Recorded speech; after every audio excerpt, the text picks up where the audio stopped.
विकटोत्कटसुन्दरदन्दिमुखम् भुजगेन्द्रसुसर्पगदाभरणम्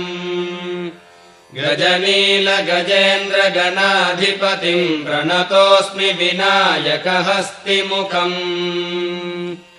सुरसुरगणपतिसुन्दरकेशम् ऋषिगणपतियज्ञसमानम् भव भव गणपति पद्मशरीरम् जय जय गणपति दिव्य नमस्ते गजमुखवक्त्रम् गिरिजापुत्रम् गणगुणमित्रम् गणपतिमीशप्रियम् करधृतपरशुम् गङ्गणपाणिम् कबलितपद्मरुचिम्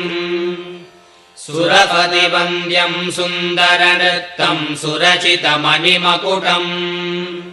प्रणमत देहम् प्रकटित